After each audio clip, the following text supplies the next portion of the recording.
Architecture की बात करूं, client server architecture is a network of computer. It consist of two types of computer network known as a client and server. एक ऐसा computers का network होगा जो या तो सर्वर होंगे उनमें या क्लाइंट्स होंगे, ठीक है। यानी कि दो टाइप्स के कंप्यूटर एग्जिस्ट कर सकते हैं, या तो वो सर्वर के तौर पे एग्जिस्ट कर रहे होंगे या फिर वो क्या होंगे, क्लाइंट के तौर पे डील कर रहे होंगे। The client computer process application in server computer provides services to the client computer such as database processing. Client क्या कर रहे होते हैं, एप्लीकेशंस को प्रोसेस करते हैं, जबकि सर्वर कंप्यूटर क्या करेंगे, डेटाबेस की प्रोसेसिंग को डील करेंगे।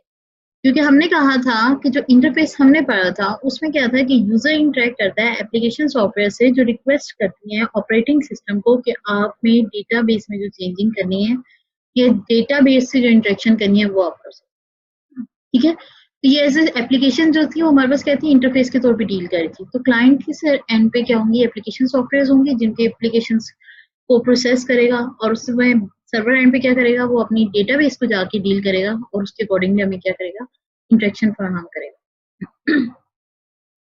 Client server database system is based on a client server architecture, ठीक है। In this database structure, database system, the server computer store and process a database. The client computer uses the database by sending requests to the server. Basically इसमें होगा क्या कि server के पास पूरी database हमारी store होगी, ठीक है, और क्लाइंट क्या करेगा, उससे सर्वर को रिक्वेस्ट करेगा उस डेटा की यूजेज के लिए, ठीक है। एग्जाम्पल के तौर पे आपने अपने बोर्ड के रिजल्ट्स चेक किए होंगे सब लोगों ने, ठीक है। जब भी आप बोर्ड की वेबसाइट पे जाते तो क्या करते थे, उसे रिक्वेस्ट करते थे कैसे, अपनी आइडेंटिफिकेशन देके, अपना रोल नंबर देके कि ठीक है मुझे यहाँ पे ये अपना रिजल्ट असेस करना है, ठीक है। क्योंकि उन्होंने एक ही मेजर चीज रखी हुई थी जिनको आपको पता था कि अगर कोई यूजर आएगा अपने रोल नंबर के थ्रू तो बेसिकली हमें हमसे क्या चाह रहा होगा, ठीक है। तो जैसे आप अपना रोल नंबर देते थे वो क्या करते थे, आपको चीज शो करते थे या उस तक असेस देते थे। अब वो जो असेस प्रोवाइड कर रहा था वो बेसिकली सर्वर था।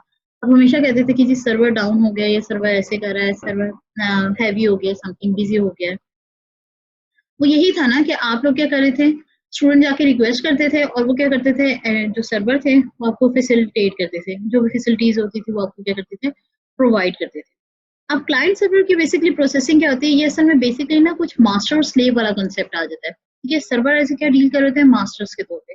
क्लाइंट्स क्या होते हैं, आपके आपकी स्लेव्स होते हैं, ठीक है। यानी कि जो आपकी अथॉरिटी है वो किसके पास होगी, सर्वर के पास होगी, और वो क्या करेगा, क्लाइंट्स को उनकी रिक्वेस्ट प्रोसेस करेगा, ठीक है, उनको फैसिलिटेट करेगा किस लिहाज से, डेटाबेस की प्रोसेसिंग के लिहाज से या डेटाबेस में एक्सेस प्रोवाइड।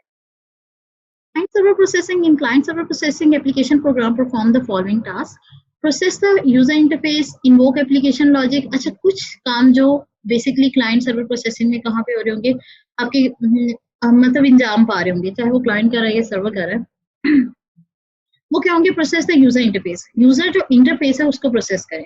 इंटरफेस में बेसिकली क्या होता है, इंटरफेस डिफरेंट टाइप्स के होते हैं, ठीक है। एक तो बेशक मैं आपसे कह दूं आइकन्स के थ्रू, जैसे आप अपने सेलफोन पे इंटरेक्ट कर रहे होते हो, क्या होता है आपके पास, आपने साइन अप करना है, ठीक है, उसमें आप टेक्स्ट बॉक्स के अंदर अपना मटेरियल लिख रहे होते हो, बटन प्रेस करके ओके कर रहे होते हो, नेक्स्ट बटन होता है, या फिर आप कोई गेम खेल रहे होते हो, ठीक है, कुछ सर्वर वाइज अगर आप गेम्स हैं तो आप उसमें क्या कर रहे हो, प्ले के बटन होते हैं, स्टॉप के होते हैं, पॉज के होते हैं, अटैक के होते हैं, फायर के होते हैं, वट एवर डिफरेंट टाइप्स के क्या होते हैं, आपके आइकन्स होते हैं जिनके थ्रू आप डील कर रहे थे।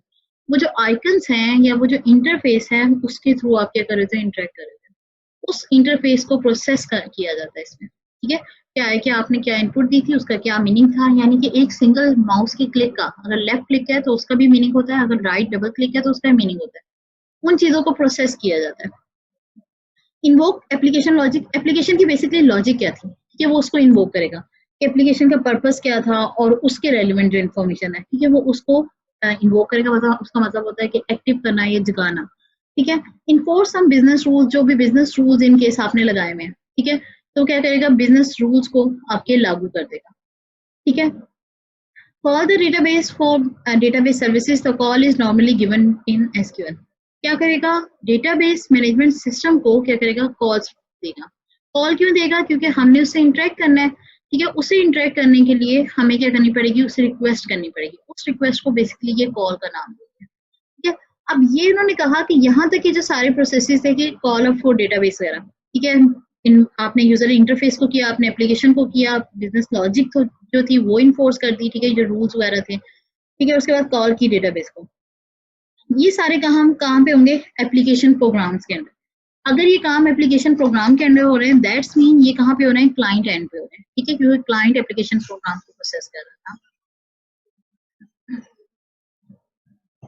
अच्छा, ये यहाँ पे मेंशन कर दिया, बेसिकली जो हमने अभी एसक्यूएल पढ़ी है, ठीक है, वो यहाँ पे कॉल भेजने के लिए यूज होती है, क्योंकि आप जैसे क्यूरी लिखोगे, वो इंसर्ट की थी, डिलीट की थी, अपडेट की थी, वट जिस भी चीज की थी, वो क्या करेंगे वहां पे आप लिखोगे यूजर एंड पे, और सर्वर पे जाकर से क्या करेगा, उस पर रिक्वेस्ट को अप्रूव करेगा या वट जो उसने एक्शन लेना हुआ उसके अगेंस्ट।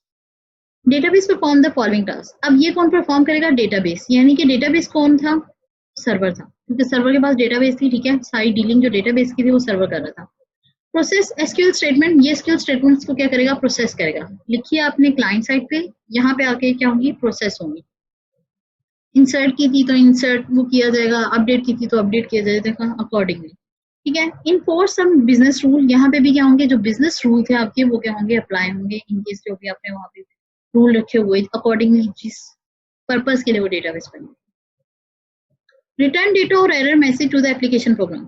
इन केस आपने इंसर्ट की क्यूरी दी, वो जाके प्रोसेस हुई सर्वर एंड पे, लेकिन वहां से था कि कोई एरर आ गई या फिर कोई अकॉर्डिंगली उसकी मैं कह सकती हूँ प्रॉब्लम आ गई, कोई भी इंटरप्ट आ गया, वो क्या करेगा, वो वाली डिटेल उठा के वापस भेज देगा कहाँ पे, एप्लीकेशन प्रोग्राम पे, यानी कि यूजर को वापस भेजेगा और कहेगा कि ये एरर आ गई। अक्सर आप क्या करते हो, सर्वर को असेस करने की कोशिश करते हो, ऊपर एरर आ जाते हैं, 404 एरर है जी, 503 एरर है, समथिंग कोई एरर्स के नाम लिखे आ जाते हैं।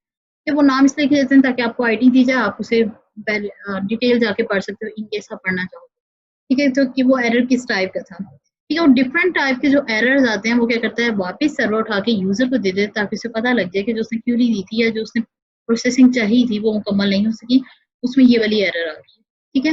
रिटर्न डेटा और error message to the application program हो गया। उसके बाद था provide reliability and security. Major purpose क्या है आपके सर्वर का, कि वो रिलायबल रहेगा और सिक्योर रहेगा। क्यों, क्योंकि हमने कहा था अपने फाइल सिस्टम से उठ के डेटाबेस जाने का पर्पस ये था कि मैं उसे एक सर्वर पे रख दूं, वहां पे लोग आए उससे इंटरेक्ट करें, उसे यूज कर सकें, लेकिन वो क्या हो, सिक्योर है, ठीक है, मिसमैनेजमेंट ना हो, कोई कंकरेंसी ना आए, कोई रिडेंसी ना आए, ठीक है, ना कोई वो क्या नाम है उसे हर कोई असेस कर सके, ठीक है, असेस स्पेसिफाई फायर हो उसमें, ठीक है, आपके वो क्या कह सकते हैं, रिडक्शन ना हो, कोई रिडेंसी ना हो, कंकरेंसी हो, ये चीजें जब आ जाएंगी तो हमारे क्या होगी, वो डेटा जो है, हमारी जो डेटा बेस है वो क्या हो जाएगी, सिक्योर हो जाएगी। जैसे वो सिक्योर होगी ऑब्वियसली वो क्या होगी, रिलायबल रहेगी। तब ये वही डायग्राम जिसमें हमने बताया था कि यूजर बेसिकली कैसे इंटरेक्ट कर रहा होता है। आपकी डेटाबेस यहाँ पर है, ठीक है, डेटाबेस यहाँ पड़ी है।